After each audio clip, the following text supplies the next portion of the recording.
सभी छात्र छात्राओं का मैं ऑनलाइन क्लासेज में हार्दिक अभिनंदन करता हूं। तो जैसा कि सभी छात्र छात्राओं को मैं बताना चाहूँगा कि हालिया जैसे कि हम ग्रामर राइटिंग सेक्शन दोनों ले रहे हैं और अभी हम ग्रामर सेक्शन में जैसा कि हम कई सारे टॉपिक पे चर्चा कर चुके हैं। आज इसी क्रम में हम जैसा कि अभी हालिया हमारा टॉपिक चल रहा है active voice and passive voice, और जैसा कि आपको पता है कि मेरे पिछले वीडियोज में मैंने आपको बताया कि active voice and passive voice जो कि मुख्यतः 3 भागों में बटा रहता है, जैसा कि असर्टिव, इंटरोगेटिव एंड इंपेरेटिव। तो ये 3 वीडियो जो मेरे पहले बन चुके हैं, जिसमें मैंने इन तीनों को डिस्क्राइब किया है अच्छे से, फॉर्मूले से और चार्ट से मैंने उनको आपको बताया है। अब मैं आज जो आपके सामने लेने जा रहा हूँ, जो मेरा 4th पार्ट है एक्टिव वॉइस पैसिव वॉइस का, जो 4th पार्ट है, चौथा भाग, वो क्या है। हालांकि हमने सामान्य नियमों से इसका असर्टिव, इंटरोगेटिव, इंपेरेटिव सेंटेंस को हमने समझा, जो कि वॉइस के 3 पार्ट है, ठीक है। लेकिन जो चौथा पार्ट है, वो चौथा पार्ट का जो बेसिस है, जो वो क्या है, वो है, मैं आपसे चर्चा करना चाहूँगा पार्ट 4 पर।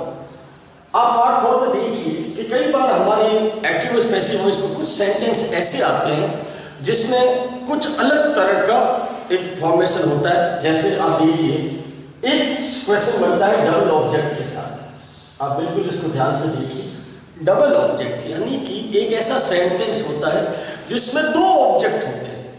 कितने? 2 ऑब्जेक्ट। तो इस तरह की क्वेश्चन को किस तरह सॉल्व किया जाए जिसमें 2 ऑब्जेक्ट होते हैं। दूसरा क्वेश्चन जो बनता है वो बनता है विथ प्रीपोजिशन। विथ प्रीपोजिशन, तो आप देख सकते हैं विथ प्रीपोजिशन। तो ये आज हमारा दूसरा टॉपिक रहेगा। तीसरा जो हमारा टॉपिक रहता है वो रहता है विथ टू इन्फिनेटिव। क्या रहता है?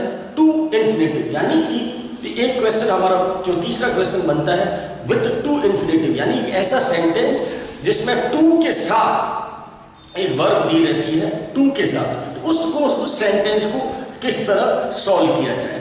तो देखिए, ये हमारा हो गया तीसरा इसका टाइप। और जो मैं चौथे टॉपिक पे जो चर्चा करूंगा आज, और वो है एन एक्सेप्शन। एन एक्सेप्शन का मतलब होता है अपवाद। अपवाद को साधारण भाषा में अगर हम समझे तो इसका मतलब होता है एक ऐसा सामान्य वस्तु या थिंग जो सामान्य नियमों का उल्लंघन करता है। सामान्य नियमों का उल्लंघन करता है, जिसे इंग्लिश में एक्सेप्शन बोला जाता है और हिंदी में बोला जाता है अपवाद। मतलब वो कॉमन नहीं होता, मतलब वो नियमों का उल्लंघन करता हो, ऐसा कोई वर्ड या ऐसा कोई थिंग। अब चलो ठीक है, तो आप देखिए कि आज हम पार्ट 4, जो हमारा एक्टिव वॉइस पैसिव वॉइस का जो पार्ट 4 है, ये हमारा सबसे लास्ट पार्ट है। इसके बाद ये कंप्लीट हमारा जो टॉपिक है एक्टिव वॉइस पैसिव वॉइस, वो कंप्लीट हो जाएगा, ठीक है ना। तो इस 4th पार्ट में आपने देखा मैं कुल 4 चीजों पे चर्चा करने जा रहा हूँ। Double object with preposition, with to infinitive and exception. Okay, तो सबसे पहले हम शुरू करते हैं डबल ऑब्जेक्ट। डबल ऑब्जेक्ट यानी ऐसा वाक्य जिसमें 2 कर्म हो, 2 ऑब्जेक्ट हो। तो इस तरह के सेंटेंस को सबसे पहले हमें पहचानना आवश्यक है, ठीक है। तो लेकिन मैं इस तरह की सेंटेंस की शुरुआत कैसे होती है, किस तरह से 2 ऑब्जेक्ट बनते हैं, वो आप देखिए कि पहले हमें डबल ऑब्जेक्ट को एक डेफिनेशन के जरिए समझना होगा, इसको एक फॉर्मेट के जरिए समझना होगा। तो आप देखिए, मैंने यहाँ पे लिखा है डबल ऑब्जेक्ट, आप बिल्कुल ही देख सकते हैं, बिल्कुल मैन वर्ब। ये एक तरह की वर्ब होती है। तो आप देखिए मैन वर्ब, तो हम देखते हैं कि हमारे अंग्रेजी सेक्शन में जो हमारा इंग्लिश ग्रामर है, उसमें आप देखें कि 2 तरह की वर्ब रहती है। एक रहती है ट्रांजिटिव वर्ब। क्या रहती है? ट्रांजिटिव वर्ब, वो है ये, जिसे हिंदी में बोला जाता है सकर्मक क्रिया। क्या कहा जाता है? जिसे कहा जाता है सकर्मक क्रिया, है ना। वो वाक्य जिसमें एक ऐसी क्रिया दी रहती है, ठीक है ना, जिसमें एक ऑब्जेक्ट दिया रहता है जो कर्ता के द्वारा जो कार्य किया गया, उसके कर्ता के द्वारा किए गए कर्म को बताता है। तो वो एक सिंगल ऑब्जेक्ट के साथ होता है जिसमें क्रिया दी रहती है, वर्ब दी रहती है, ऑब्जेक्ट दिया रहता है। तो आप देख सकते हैं सकर्मक क्रिया। इसको मैं एक उदाहरण से समझाता हूं कि she killed a snake, she killed a snake, उसने एक सांप को मारा, उसने एक सांप को मारा। आप ध्यान से इस सेंटेंस को देखिए, सी किल्ड अ स्नेक। ओके, तो आप देखिए कि अगर मैं इस सेंटेंस को सिर्फ इतना ही लिखूं, सी किल्ड, ओनली मैं इतना ही लिखूं सी किल्ड, तो क्या हो जाएगा, उसने मारा, उसने मारा। तो इसमें आप देखिए कि जो हमारा इसमें जो कर्म है वो क्लियर नहीं हो रहा है, ऑब्जेक्ट क्लियर नहीं हो रहा है। उसने क्या मारा, किसको मारा, ये क्लियर नहीं हो रहा है ना। तो ये हमें दिखाने के लिए कि उसने क्या मारा, किसको मारा, उसके साथ उसके लिए हमें यहाँ पे ऑब्जेक्ट लगाना पड़ेगा। तो हमने क्या लगाया, अ स्नेक, क्या लगा दिया, अ स्नेक। तो इस तरह ये हमारा विथ ऑब्जेक्ट, ये हमारा सेंटेंस पूरा कंप्लीट सेंटेंस माना जाएगा। शी किल्ड अ स्नेक, उसने एक सांप को मारा, मतलब एक ऑब्जेक्ट के साथ, है ना, जो कर्म प्रदान होता है। ट्रांजिटिव वर्ब का मतलब ये होता है जिसमें कर्म लक्षित हो, कर्म को दिखाया जाए, ऑब्जेक्ट को दिखाया जाए, उसे ही ट्रांजिटिव वर्ब बोलते हैं। इंग्लिश में, हिंदी में कहते हैं सकर्मक, कर्म के साथ किया गया कार्य। ठीक है, अब देखिए दूसरी तरफ इसका जो दूसरा पार्ट है वर्ब्स का, वो है इंट्रांजिटिव। इंट्रांजिटिव वर्ब यानी इसको हिंदी में कहते हैं अकर्मक क्रिया, यानी कि एक ऐसा वाक्य जिसमें कर्म की आवश्यकता नहीं है, कर्म की आवश्यकता नहीं है। ये वो वाक्य होता है जिसमें कर्ता खुद ही कर्म को दिखा देता है, जो सब्जेक्ट है वही ऑब्जेक्ट को दिखा देता है। इसमें प्रॉपर ऑब्जेक्ट की जरूरत नहीं होती है। आप देखिए मैंने यहाँ पे एक सेंटेंस लिखा है, ही डांसेस एंड राहुल स्लिप्स। ये दो सेंटेंस मैंने लिखे हैं, आप इनको ध्यान से देखिए। पहला है ही डांसेस, वह नाचता है, वह नाचता है। और दूसरा सेंटेंस आप देखिए, राहुल स्लिप्स, राहुल सोता है। ठीक है, तो आप देखिए कि इसमें आप देखिए कोई तरह का कर्म नजर नहीं आ रहा, ऑब्जेक्ट नजर नहीं आ रहा। क्या आप देख सकते हैं, ही डांसेस, वह नाचता है। ठीक है, तो मतलब वह डायरेक्टली नाच रहा है। राहुल स्लिप्स, डायरेक्टली सो रहा है, मतलब सीधा सो रहा है। तो इसमें कर्म की आवश्यकता नहीं है, तो इसको कहा जाएगा इंट्रांजिटिव वर्ब, अकर्मक क्रिया जिसमें कर्म की आवश्यकता नहीं होती है। अब एक सिंपल तरीका है जो मैं आपको बताना चाहूंगा। वो सिंपल तरीका ये है कि किसी भी ट्रांजिटिव वर्ब और इंट्रांजिटिव वर्ब, यानी कि कोई ट्रांजिटिव वर्ब के सेंटेंस को और इंट्रांजिटिव वर्ब के सेंटेंस को अगर पहचानना हो तो एक बहुत ही सरल तरीका है, और वो तरीका है क्या व किसको का सवाल पूछा जाए। यानी कि अब जैसे ये सेंटेंस आपके सामने है, शी किल्ड अ स्नेक, उसने एक सांप को मारा। आप क्या करिए, यहाँ पे क्या व किसको का सवाल पूछिए। इसी सेंटेंस को क्या व किसको का सवाल पूछिए, उसने क्या मारा या उसने किसको मारा, तो जवाब क्या मिलता है, एक सांप को। क्या जवाब मिलता है, एक सांप को। इसका मतलब इसमें आपका ऑब्जेक्ट क्लियर शो हो रहा है, यानी अ स्नेक जो ऑब्जेक्ट है वो क्लियर शो हो रहा है। अब इसी सवाल को अगर आप यहां पे पूछे इंट्रांजिटिव, यानी इन दो सेंटेंस को अगर आप ये सवाल पूछे, ही डांसेज, वह क्या नाचता है, वह किसको नाचता है, जवाब नहीं मिलता। राहुल स्लिप्स, राहुल सोता है, आप इसको सवाल पूछिए क्या व किसको का, तो जवाब नहीं मिलता है। राहुल क्या सोता है, राहुल किसको सोता है, जवाब नहीं मिलता। तो ये ऑटोमेटिकली आपको पता चल जाएगा, जब आप इन दोनों सेंटेंस को क्या व किसको का सवाल पूछेंगे तो आपको ऑटोमेटिकली जवाब मिल जाएगा कि इसमें से ट्रांजिटिव सेंटेंस कौन सा है और इंट्रांजिटिव सेंटेंस कौन सा है। इन दोनों सेंटेंस को पहचानने के लिए ये क्या व किसको बिल्कुल इजी क्वेश्चन है। अब मैं आगे आपसे चर्चा करना चाहूंगा कि जो ट्रांजिटिव वर्ब है, सकर्मक क्रिया, इसके भी कुल 3 पार्ट होते हैं। इसके भी कुल 3 पार्ट होते हैं, जो कि मैं यहाँ पे आपको स्क्रीन पे दिखा रहा हूँ। आप देखिए इसके 3 पार्ट कौन कौन से हैं। सबसे पहला है मोनो ट्रांजिटिव, ठीक है, दूसरा है डाई ट्रांजिटिव और तीसरा है कॉम्प्लेक्स ट्रांजिटिव। आप देख सकते हैं mono transitive, di transitive and complex transitive. Mono transitive sentence वो होता है जिसमें एक ऑब्जेक्ट होता है, सिंगल ऑब्जेक्ट, वन, है ना। वो सेंटेंस एक कर्म की क्रिया के साथ चलता है। डी ट्रांजिटिव वो होता है जिसमें डबल ऑब्जेक्ट होता है, जिसमें 2 तरह के कर्म होते हैं, 2 तरह के ऑब्जेक्ट होते हैं। तीसरा होता है कॉम्प्लेक्स ट्रांजिटिव, यानी कि इसमें क्या होता है कि जो एक ऑब्जेक्ट के साथ साथ उसका एक पूरक अर्थ दिया रहता है, जिसे इंग्लिश में कहते हैं कॉम्प्लीमेंट। तो जैसा कि आज हम हमारे इस टॉपिक के ऊपर हम सबसे पहले किस टॉपिक पे चर्चा करेंगे, डबल ऑब्जेक्ट। तो हमारा आज का काम है सबसे पहले जो 4 तरह के क्वेश्चन हमारे वॉइस में आते हैं, जो इनको लेके आते हैं, उन पे हम चर्चा करेंगे। तो आज हम डबल ऑब्जेक्ट पे करेंगे। तो हमारा डबल ऑब्जेक्ट का टॉपिक ये है, ये हमारा आज का डबल ऑब्जेक्ट का टॉपिक है, आप देख सकते हैं। तो मैं सबसे पहले इस तरह के क्वेश्चन को आपके सामने एक तरह से एक्सप्रेस करूंगा। आप देखिए कि सपोज दैट आप एग्जाम में 10th बोर्ड के ग्रामर सेक्शन में हमारे इस तरह के क्वेश्चन भी अक्सर आ सकते हैं, तो इनको बिल्कुल भी आप इजीली कर सकते हैं विथ फॉर्मूला, विथ इसकी बेसिक कॉन्सेप्ट को क्लियर करते हुए विथ फॉर्मूला। ठीक है, तो देखिए मैंने आपके सामने एक सेंटेंस लिखा है, मोहित gave me a pen, Mohit gave me a pen। आप देख सकते हैं सेंटेंस। अब इस सेंटेंस को सॉल्व करने के लिए मैंने आपके सामने 2 तरह के फॉर्मूला रखे हैं। उन फॉर्मूला की मदद से आप इस तरह के डबल ऑब्जेक्ट सेंटेंस को सॉल्व कर सकते हैं। पहला फॉर्मूला आप देख सकते हैं और ये दूसरा फॉर्मूला। अब इस तरह के सेंटेंस को करने के लिए मैं सबसे पहले आपको बताना चाहूंगा कि इसका जो बेसिक चीज है वो क्या है।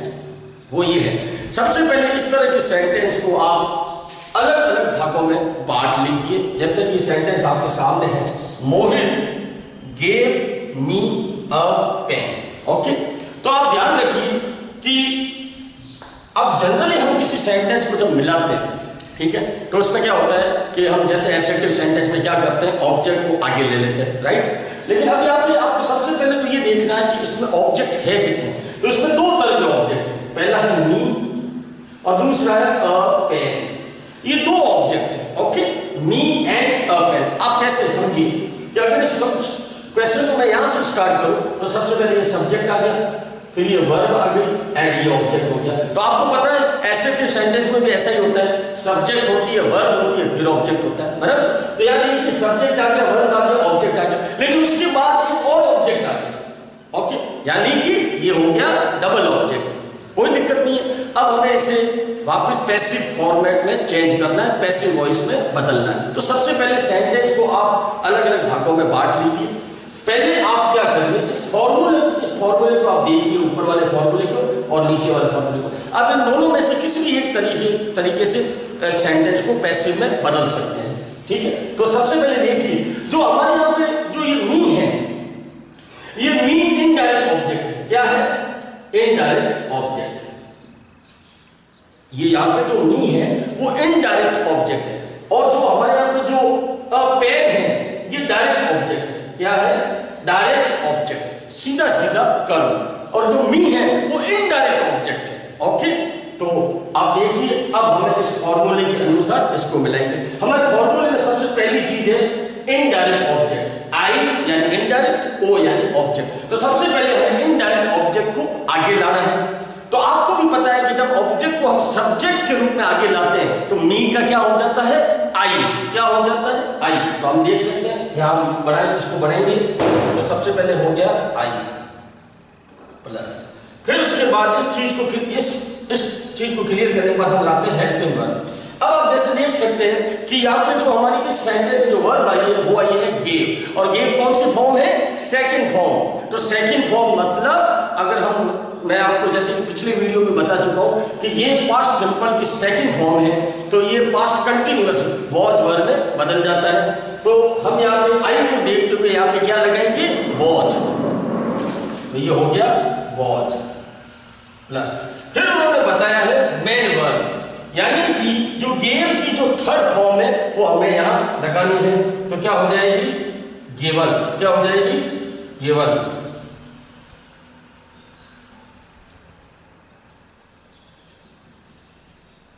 Third form given. उसके बाद आप देखिए, यहां पे आपने देखा डायरेक्ट ऑब्जेक्ट। तो हमारे यहां पे जो इसका डायरेक्ट ऑब्जेक्ट है वो क्या है? आप देख सकते हैं, तो ये रहा डायरेक्ट ऑब्जेक्ट, अ पेन। तो ये आपने लिख दिया अ पेन। उसके बाद यहाँ पे दिया गया है बाई, ये बाई एंड एजेंट। एजेंट को यहाँ पे देखा जाता है, जहां पे अगर डायरेक्टली कोई सब्जेक्ट दिया रहता है तो उसको एजेंट के थ्रू जाना जाता है, डायरेक्टली सब्जेक्ट। तो यहाँ पे आप इस सेंटेंस में डायरेक्ट सब्जेक्ट कौन मोहित, वो आप ध्यान लगा दीजिए, मोहित। इस तरह आपका ये सेंटेंस पूरा तैयार हो गया, जो कि डबल ऑब्जेक्ट से शुरू हुआ था। तो आप इस तरह से मेरे पहले फॉर्मूले से आप इस तरह से सेंटेंस को ट्रांसलेट कर सकते हैं। मैंने एक और फॉर्मूला भी यहाँ लिखा है, आप ये भी देख सकते हैं, जिसमें पहला है direct object, helping verb, main verb, to, indirect object, by and agent. आप इस तरीके से भी इसको बना सकते हैं, कोई दिक्कत नहीं है। अब हम आगे बढ़ेंगे, आप देख सकते हैं जो अगले टॉपिक पे चर्चा करेंगे वो है विथ प्रीपोजिशन। ये हमारा दूसरा टॉपिक है। जैसा कि अभी हम इस टॉपिक को पूरा समझ चुके हैं, जो हमारा दूसरा टॉपिक है विथ प्रीपोजिशन। मतलब क्या है? प्रीपोजिशन को हिंदी में कहते हैं पूर्व सर्ग। प्रीपोजिशन आपको भी पता है कई तरह के होते हैं, by, on, to, into, from, after, before, है ना। बहुत से प्रीपोजिशंस आप समझ चुके हैं, बहुत से प्रीपोजिशन होते हैं।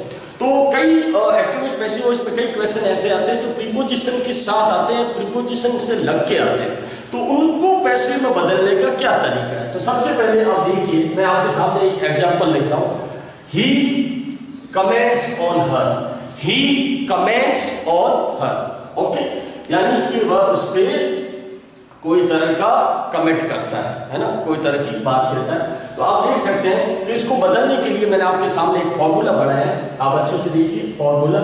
सबसे पहले है ऑब्जेक्ट, फिर helping verb, main verb, verb की third form, preposition, by plus agent. ये इस सेंटेंस को बदलने का फॉर्मूला है, जो कि प्रीपोजिशन लग के आता है। ऐसा सेंटेंस जिसमें कोई प्रीपोजिशन हो।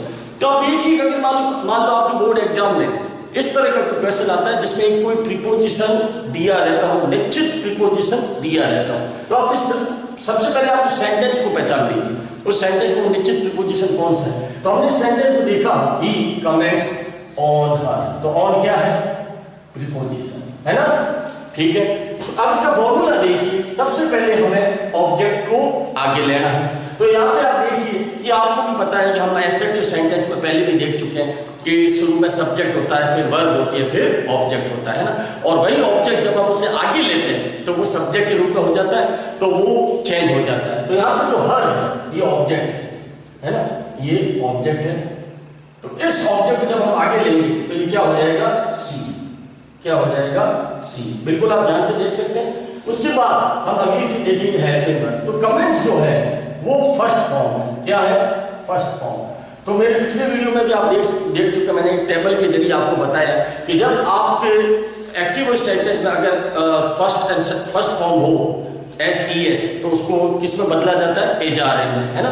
तो आप क्या करेंगे, यहाँ पे जो C है तो C के साथ क्या लग जाता है? H हो गया।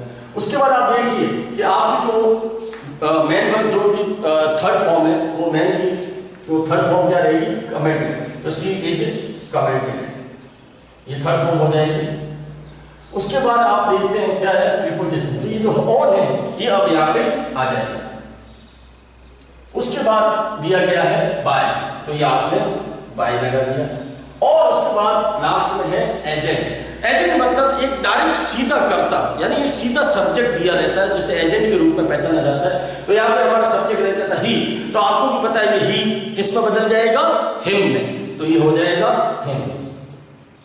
इस तरह आपने देखा कि हमने ऐसा सेंटेंस जो प्रीपोजिशन के साथ आया है, हमें कुछ इस तरह बदलना होगा इस फॉर्मूले के जरिए, ठीक है।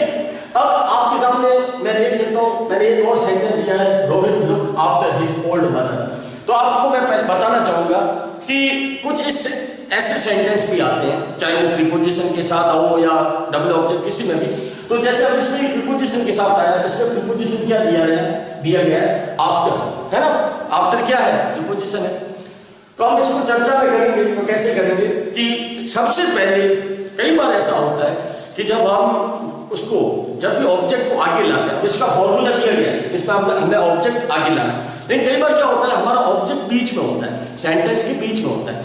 जरूरी नहीं कि ऑब्जेक्ट लास्ट में दिया हुआ, उससे हमें आगे लेना है, लेकिन हमें सही ऑब्जेक्ट आगे लेना है। और अगर हमें ये पता लगाना है कि हमारा सही ऑब्जेक्ट आगे आया है या नहीं, तो आप क्या करिए, इस तरह के सेंटेंस को आप पूरा हिंदी में ट्रांसलेट करिए पहले कैसे करेंगे?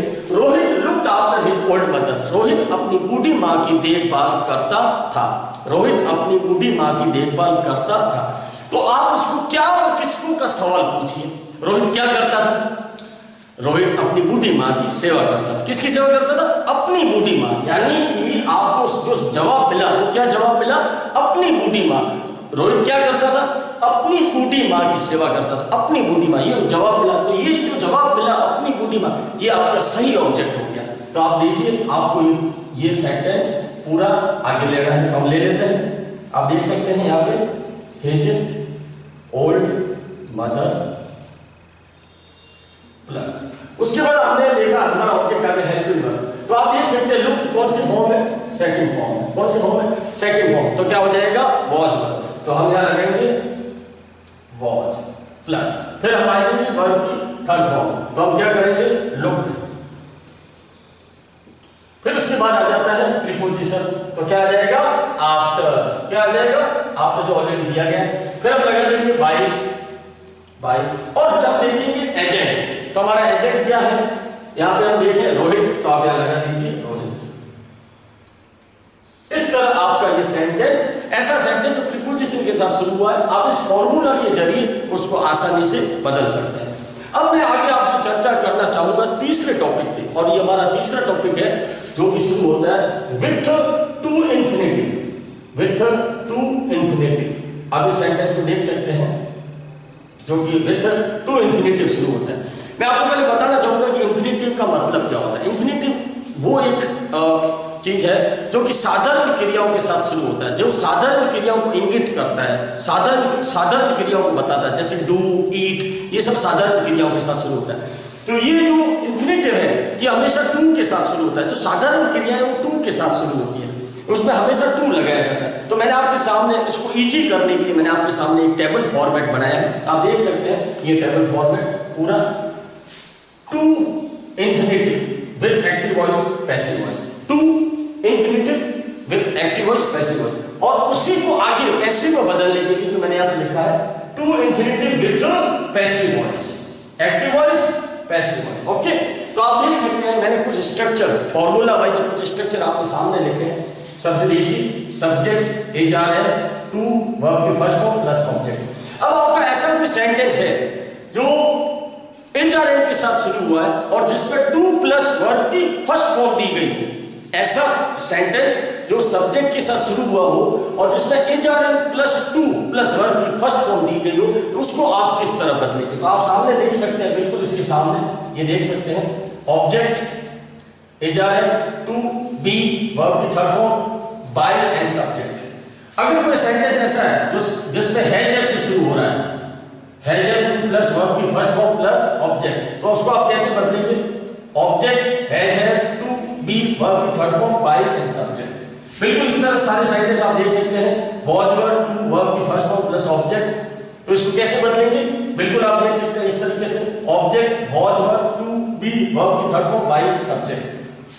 कोई ऐसा सेंटेंस है जो हैड से शुरू हुआ है, सब्जेक्ट हैड टू वर्ब की फर्स्ट फॉर्म प्लस ऑब्जेक्ट, तो आप इसको कैसे बदलेंगे? पहले ऑब्जेक्ट, फिर had to plus be verb की third form, by and subject. अब इस टेबल फॉर्मेट को मैं एक एग्जांपल से आपको समझाना चाहूंगा। मान लो आपके एग्जांपल में ऐसा क्वेश्चन आ जाता है जो टू प्लस इंफिनिटिव से शुरू हुआ है, टू प्लस इंफिनिटिव। तो देखिए ये आपके सामने सेंटेंस है, Gita is to cook food, Gita is cook food.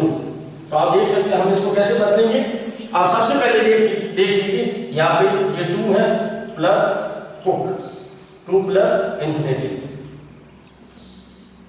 ठीक है। आप देख सकते हैं टू प्लस इंफिनिटिव, और उसके पहले क्या आ गया है? इज, बराबर, जो कि हमारे यहाँ पे दिया गया है। सब्जेक्ट, ये सब्जेक्ट हो गया, और प्लस इज टू और ये वर्ब की फर्स्ट फॉर्म जो इंफिनिटिव। अब आप इसको बदलना है आपको two plus infinitive with passive voice, जो कि सामने आपके दिया गया है। सबसे पहले हम देखेंगे, हमें ऑब्जेक्ट लगा है, यहाँ पे ऑब्जेक्ट हो जाएगा फूड। उसके बाद आपको पता है कि फूड सिंगुलर है, तो हम यहाँ लगा देंगे एज प्लस, उसके बाद हो जाएगा टू, फिर आप लगा देंगे बी, फिर आपको कुक जो फर्स्ट फॉर्म है वो बदल जाती है थर्ड फॉर्म है, तो यहां हो जाएगा कुक्ड। उसके बाद आप देखिए क्या हो जाएगा, बाय। एंड लास्ट में जो सब्जेक्ट है वो क्या है, गीता। ये लास्ट में नाम का नाम रहता है, तो हो जाएगा गीता। ठीक है, तो आप देख सकते हैं किस तरह इस टेबल फॉर्मेट के जरिए हमने सेंटेंस को सॉल्व किया। तो आप देख सकते हैं कि हमने double object with preposition and to infinitive topic को क्लियर किया। आप देख सकते हैं 1 and 2 and 3। बहुत ध्यान से आप इनको देखिए और इनकी रेगुलर प्रैक्टिस करें। अब हम इसके चौथे टॉपिक पे चर्चा करेंगे और हमारा चौथा टॉपिक है एक्सेप्शन। एक्सेप्शन का मतलब होता है अपवाद, यानी कि ऐसी कोई चीजें, ऐसी कोई थिंग्स जो कि साधारण नियमों का उल्लंघन करती है, उन्हें अपवाद कहते हैं। तो ऐसे अपवाद को प्रॉपरली कुछ प्रॉपर वर्ड से जाना जाता है, तो हम उस पर चर्चा करेंगे। देखते हैं, जो कि आप देख सकते हैं वो है एक्सेप्शन। हम 3 टॉपिक पे चर्चा कर चुके हैं, तो हमारा लास्ट जो टॉपिक है एक्सेप्शन। एक्सेप्शन को हिंदी में कहते हैं अपवाद। अपवाद का मतलब होता है कोई ऐसा साधारण चीज जो नियमों का उल्लंघन करती हो, जो नियमों का उल्लंघन करती हो, ठीक है, जो कि जिसमें कोई नियम लागू नहीं होते, है ना। तो आप देखिए कि एक्टिव और पैसिव वॉइस में हमने काफी सारे टॉपिक पे चर्चा की। हमने हमारे पिछले वीडियो में एसर्टिव, इंटरोगेटिव एंड इंपेरेटिव की चर्चा की। उसके साथ साथ हमने आज हमारे चौथे वीडियो में, जो हमारा पार्ट 4 है, उसमें हमने double object with preposition with two infinitive पे हमने चर्चा की। और अब हम चर्चा जो लास्ट चर्चा कर रहे हैं वो है एक्सेप्शन, यानी अपवाद। एक्टिव और पैसिव वॉइस में कुछ वर्ड्स ऐसे होते हैं जिनकी जो शुरुआत होती है वो non person with possessive sense में होती है। मतलब नॉन पर्सन पजेसिव सेंस में उसकी शुरुआत होती है। उसके लिए निश्चित रूप से आगे एक वर्ड दिया रहता है। वो वर्ड क्या रहेगा, हिज, आर्स, योर्स, दिस, है ना, हर, है ना। इस तरीके से कुछ पजेसिव उसके नॉन पर्सन सेंटेंस के साथ वो पजेसिव नॉन पर्सन दिया रहेगा। तो उसको मैं एक एग्जांपल के जरिए आपको आगे दिखाऊंगा। तो आप देख सकते हैं जब ऐसे सेंटेंस जो नॉन पर्सन पजेसिव सेंस से शुरू होते हैं, उनके साथ साथ कुछ ऐसे वर्ड्स दिए रहते हैं जो वर्ड्स अपने आप में एक एक्सेप्शन है, यानी अपवाद है। और वो वर्ड कौन कौन से, उनको मैं जनरली आपके सामने बताना चाहूंगा। आप देख सकते हैं जैसे कि disappointed, displeased, alarmed, surprised, astonished. फिर आप देख सकते हैं दूसरे नोज and obliged, pleased and satisfied and interested. आप देख सकते हैं मैंने इस वर्ड्स को, जो अपवाद है, जो एक्सेप्शन है, मैंने आपको यहाँ पे दिखाया। अब आप देखिए कि जो इस तरह के एक्सेप्शंस रहते हैं उनके साथ कुछ अलग अलग प्रीपोजिशंस का प्रयोग किया जाता है। अलग इनके ऐसे जो एक्सेप्शंस यानी अपवाद रूपी जो शब्द रहते हैं, जब ये किसी सेंटेंस में यूज होते हैं विद नॉन पर्सन पजेसिव के साथ, तो उनमें अलग अलग तरह के प्रीपोजिशंस यूज किए जाते हैं। तो मैंने वो वर्ड्स आपके सामने डिस्क्राइब किए, आप ये वर्ड्स देख सकते हैं बिल्कुल इजीली। और इनके साथ साथ कौन कौन से प्रीपोजिशंस लगेंगे, तो आप देख सकते हैं इन तरह के वर्ड्स में जो एक्सेप्शन है, इनके साथ बाई यूज नहीं होता है। आपने इससे पहले वीडियोस में देखा कि काफी जगह पे बाई का यूज हुआ है, लेकिन यहाँ पे बाई का प्रयोग नहीं होगा। यहाँ पे कुछ अन्य प्रीपोजिशंस, कुछ अलग से प्रीपोजिशंस का प्रयोग होगा। और वो प्रीपोजिशंस आप देख सकते हैं। अगर ये आपके वर्ड्स इस तरह के हो, डिसअपॉइंटेड, डिसप्लीज्ड, अलार्म्ड, सरप्राइज, तो आप वहां पे प्रीपोजिशन लगेंगे एट। अगर नोज एंड ऑब्लाइज्ड हो तो आप प्रीपोजिशन लगेंगे टू। अगर प्लीज और सेटिस्फाइड वर्ड हो तो आप लगाएंगे प्रीपोजिशन विद। और अगर आप इंटरेस्टेड वर्ड हो अगर आपके सेंटेंस में, तो आप लगाएंगे इन। तो ये बहुत विशेष ध्यान रखने का कि कई बार ऐसे सेंटेंस आते हैं जो अपवाद होते हैं, है ना, एक्सेप्शन, अपवाद। तो अपवाद वाले वाक्यों में आपको इन वर्ड्स का विशेष ध्यान रखना है, जिनको देखते हुए आप इन तरह के प्रीपोजिशंस का यूज करोगे। मैं आपके सामने एक सेंटेंस लेना चाहूंगा, आप ध्यान से देखिए। एक सेंटेंस बिल्कुल आप पढ़िए, हिज इंटेलिजेंस सरप्राइज्ड मी। हिज इंटेलिजेंस सरप्राइज्ड मी, ये बिल्कुल एक सेंटेंस आपके सामने जो दिया गया है। अब आप इस सेंटेंस को अच्छे से देखिए कि ये सेंटेंस शुरू किसके साथ हुआ है। तो पहला जो वर्ड है आप देखिए हिज इंटेलिजेंस, ठीक है। अब आप इस वर्ड में देखिए कि शुरुआत में इन्होंने कोई डायरेक्ट सब्जेक्ट नहीं दिया है ना, डायरेक्ट कोई पर्सन सब्जेक्ट नहीं दिया, नॉन पर्सन पजेसिव पर्सन दिया है। तो वो क्या है, हिज के रूप में क्या दिया, हिज। तो हिज, आर्स, योर्स, दिस, इस तरह के शब्दों के साथ अगर कोई इंटर के वर्ड्स के साथ अगर कोई सेंटेंस शुरू होता है तो आप निश्चित रूप से समझे कि ये अपवाद स्वरूप है, और इनमें जो प्रीपोजिशंस लगेगा वो क्या लगेगा, जैसे मैंने आपको बता दिया। तो आप देखिए इस तरह के सेंटेंस को किस तरह बदलेंगे। सबसे पहले जैसा कि मैंने आपको बताया कि इस तरह के सेंटेंस को बदलने का जो तरीका है वो बिल्कुल एसेटिव सेंटेंस की तरह ही है, जो कि आप मेरे फर्स्ट वीडियो में एसेटिव सेंटेंस की टेबल को देख के भी समझ सकते हैं। तो सबसे पहले हम ऑब्जेक्ट को आगे लेंगे, तो ऑब्जेक्ट आ जाएगा आई। फिर आप देख सकते हैं यहाँ पे जो सरप्राइज है वो कौन सी फॉर्म है, सेकंड फॉर्म। कौन सी फॉर्म है, सेकंड फॉर्म, यानी कि वॉज एंड वर। तो आई वॉज, उसके बाद सरप्राइज प्लस, अब यहाँ पे बाई नहीं आएगा क्योंकि यही तो हमें समझना है, क्योंकि ये एक्सेप्शन है, अपवाद है। तो यहाँ पे आप देखिए हमारे लिए जो वर्ड है कौन सा है, सरप्राइज। ये एक्सेप्शन वर्ड है, अपवाद स्वरूप है। तो आप देख सकते हैं यहाँ पे सरप्राइज वर्ड ये है, सरप्राइज। तो सरप्राइज वर्ड आया और वो भी नॉन पर्सन पजेसिव के साथ, हिज के साथ, बराबर। तो आप क्या करेंगे, यहाँ पे लगा देंगे एट प्लस, उसके बाद आप क्या लिखेंगे, हिज इंटेलिजेंस, हिज इंटेलिजेंस। इस तरह आपका सेंटेंस पूरा तैयार हो जाएगा, ठीक है। तो आपको इस तरीके से इसको बदलना है, क्योंकि इसमें कोई भी दिक्कत नहीं है। ये कुछ अपवाद होते हैं जिन्हें बदलने के लिए हमें विशेष ध्यान रखना होता है। और पहली चीज आप इसमें ध्यान रखें, इस तरह का कोई सेंटेंस आएगा उसमें जो शुरू का पहला जो वर्ड होगा वो नॉन पर्सन पजेसिव पर्सन के साथ शुरू होगा, है ना, हिज, आवर्स, योर्स, दिस, इसके साथ। तो आप समझ सकते हैं आज हमने कुल 4 तरह के टॉपिक पे हमारे एक्टिव वॉइस पैसिव वॉइस के वीडियो नंबर 4 यानी पार्ट 4 में हमने आज 4 तरह की चीजों पे चर्चा की, double object, with preposition, with two infinitive and exception. यानी कि इन 4 टॉपिक पे भी जब क्वेश्चन बनते हैं तो हम उनको किस तरह पैसिव में बदलें वो आज हमने इस पर डिस्कस किया। सभी छात्र छात्राओं से अनुरोध है कि वो अपने घर पे भी इस तरह के क्वेश्चन को अपनी सिलेबस बुक से, लेसन बुक से एक बार मिलान करें, ऐसे क्वेश्चन को मिलाएं और इनकी प्रैक्टिस करें। Stay and safe at home.